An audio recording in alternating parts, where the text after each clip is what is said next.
Quand vous décrivez un vin que vous dégustez, vous utilisez un vocabulaire spécifique dans cette dégustation et vous allez faire, grâce à ce vocabulaire, une sorte de personnification du vin. En gros, vous allez dire qu'un vin est jeune, vous allez dire qu'un vin est vieux, vous allez parler de sa robe, vous allez parler de son corps. Donc tous ces termes font qu'on va décrire le vin un petit peu comme un être humain.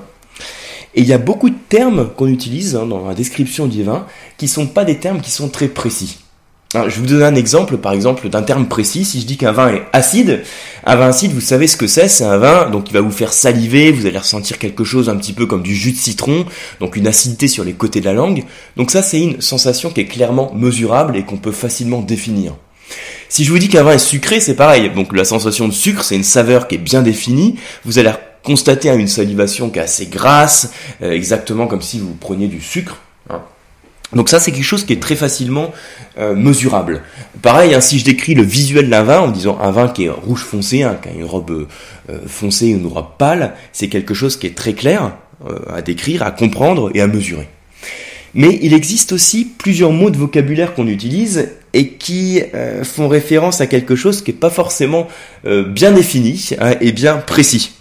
Par exemple, si je dis qu'un vin est rond, si je dis qu'un vin, même un vin puissant, si je dis qu'un vin est masculin, donc tous ces termes-là, on ne sait pas forcément à quoi ça se rapporte. Et ce que je vous propose de voir dans ce podcast, c'est plusieurs couples de mots. Alors c'est pour ça que j'ai appelé ça 3 fois 2 mots. Ça ne veut pas dire grand-chose, mais 3 fois 2 mots, ça veut dire que je vais prendre 3 couples de mots antagonistes, si vous voulez. Je vais opposer le terme rond et vif, le terme masculin et féminin, et le terme léger puissant.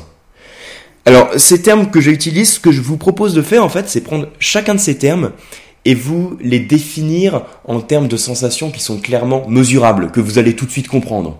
Comme tout à l'heure, je vous disais l'acidité, le sucre, je vous disais aussi un vin qui est pâle, qui est foncé, donc tout ça, c'est des choses que vous savez exactement à quoi ça correspond. Et là, mon but, c'est de vous donner ces termes, donc masculin, féminin, rond, vif, etc., et vous dire clairement à quoi ça correspond, comment vous pouvez donc les reconnaître en bouche, et donc comment vous pouvez utiliser à bon escient ces mots de vocabulaire. Voilà donc l'objectif du podcast. Alors je mettrai juste sous le podcast, donc sur le podcast, sur le blog levinpasapas.com. Si vous écoutez le podcast sur un autre support, donc vous retrouverez sur levinpasapas.com des liens où je parle aussi du vocabulaire du vin. Donc de manière avec une autre approche, puisque je parle pas de couple de mots antagonistes, mais ça vous permet aussi d'avoir une petite base de vocabulaire. Alors, on va tout de suite commencer par les termes rond et vif. Après, je vous parlerai de léger puissant et ensuite de masculin féminin. Alors, pour commencer, qu'est-ce qu'un vin rond, qu'est-ce qu'un vin vif? Donc là, c'est les 2 termes que j'oppose. Un vin qui est rond, si j'utilise quelque chose qui est clairement mesurable, c'est un vin qui est dominé par l'alcool. Alors, je vous rappelle, à chaque fois que vous dégustez un vin, en bouche, vous ressentez différents équilibres, différentes sensations. Il y a 3 sensations principales que vous ressentez. Il y a une sensation qui est apportée par l'alcool, donc c'est ce qu'on appelle l'onctuosité, une sensation apportée par l'alcool. Une autre qui est apportée par l'acidité, on parle de fraîcheur. Et l'autre qui est apportée par les tanins. Donc là, c'est que pour les vins rouges. Donc ce qui est apporté par les tanins, c'est le côté astringent, âpre, rugueux. Donc voilà. Donc 3 sensations. Tanin, acidité, et puis acidité j'ai déjà dit, c'est tanin, acidité et onctuosité. Voilà. L'onctuosité étant liée à l'alcool. Quand je parle d'un vin rond, je parle donc d'un vin qui est dominé par l'alcool. Par opposition, un vin qui est vif va être dominé par l'acidité, la fraîcheur, si vous voulez. Quand je dis un vin vif, je pourrais aussi bien dire un vin frais. Quand je dis un vin rond, je pourrais aussi bien dire un vin gras, riche en alcool éventuellement. Donc, par exemple, si je prends 2 vins blancs, on va comparer 2 vins blancs, il y a certains vins blancs qui peuvent être ronds et d'autres qui peuvent être vifs. Un vin blanc vif, par exemple, si je prends un Sauvignon du Nord, un Sauvignon de Sancerre, par exemple, en général, c'est un vin qui est plutôt vif, qui a beaucoup de fraîcheur en bouche. Maintenant, si je prends un Chardonnay de Côte-de-Beaune, type un Meursault, là, vous allez avoir un Chardonnay qui va être beaucoup plus rond en bouche. Il va être dominé par le gras. Là, le gras dont je parle n'est pas nécessairement apporté par l'alcool. Il peut s'apporter aussi par le type de vinification. Par exemple, l'élevage en fût de chêne qui a apporté une sensation d'onctuosité en bouche. Je peux comparer, justement, en restant sur un chardonnay, je peux prendre 2 chardonnays, et je vais avoir un chardonnay qui va être vif, et l'autre qui va être rond. Hein, je reprends mon meursault, je vous parlais de mon meursault qui était plutôt rond en bouche. Si maintenant je prends un petit chablis par exemple, donc je reste en Bourgogne, mais là je vais avoir quelque chose qui va être dominé par la fraîcheur et qui va être beaucoup plus vif. Dans le cas de vin rouge, si je prends par exemple, je vais faire le même jeu en prenant un même cépage, je prends le pinot noir. Dans certains cas je peux avoir un pinot noir qui est plutôt vif, et dans d'autres cas un pinot noir qui est plutôt rond. Très facilement, pour faire simple, je prends par exemple un pinot noir de Bourgogne. En général, ce sont des vins qui sont vifs, hein, dans lesquels j'ai de la fraîcheur. Mais si je prends un pinot noir de Californie par exemple, je vais avoir quelque chose qui va être beaucoup plus gras et beaucoup plus rond. Vous voyez un peu l'idée, hein. L'idée c'est que la rondeur d'un vin, c'est toujours lié à son gras, à son onctuosité. Et en termes d'équilibre, ça évoque souvent une dominante par de l'alcool, de l'onctuosité, alors qu'un vin vif, c'est plutôt une dominante de l'acidité et de la fraîcheur. Donc voilà ce premier couple de mots que vous pouvez utiliser dans les dégustations. Donc en gros, quand vous avez votre verre de vin, vous mettez le vin en bouche. Quand vous avez franchement quelque chose de gras, d'alcooleux, hein, quelque chose qui chauffe la bouche, une onctuosité, vous allez pouvoir parler d'un vin rond. Alors qu'au contraire, si tout de suite, dès l'attaque, c'est frais, c'est acide, ça vous fait saliver, vous allez pouvoir parler d'un vin vif. Voilà, donc là c'est pour parler de ces couples antagonistes ronds et vifs. Alors quelque chose aussi qui est très basique, mais on m'a fait plusieurs fois la question, on m'a posé plusieurs fois la question dans des cours d'œnologie, c'est qu'est-ce que c'est qu'un vin léger ou un vin puissant? En général, intuitivement, vous dites, tiens, vous mettez un vin en bouche, vous dites, tiens, s'il reste pas longtemps en bouche, je vais parler d'un vin léger. Si au contraire, j'ai l'impression que en bouche, il reste plus longtemps en bouche, ou bien qu'il est vraiment dominé par l'alcool, qu'il a beaucoup de tanins, etc., je vais parler d'un vin puissant. Donc, c'est vrai que quand on parle de vin léger ou puissant, on peut faire référence complètement à des choses qui sont clairement mesurables en bouche.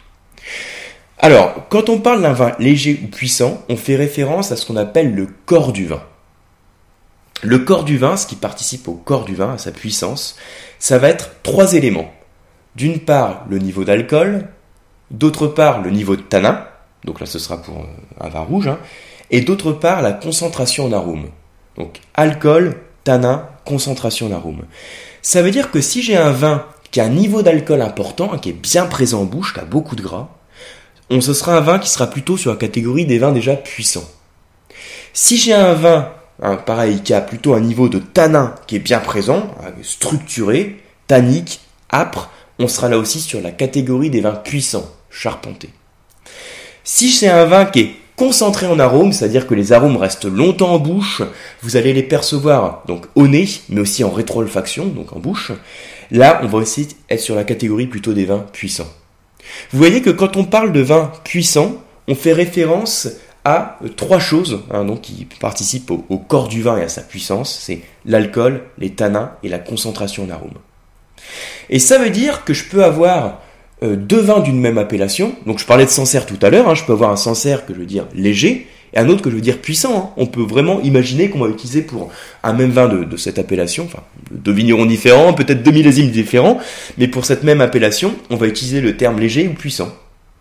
Si par exemple vous avez un Sancerre donc issu d'un millésime qualitatif, hein, où on a un vin qui va être issu de peut-être de raisins à faible rendement, qui va être concentré, vous allez avoir une forte concentration en arôme, vous allez avoir une acidité qui va être relativement faible, vous allez donc avoir un côté gras qui va ressortir et votre Sancerre va être plutôt puissant.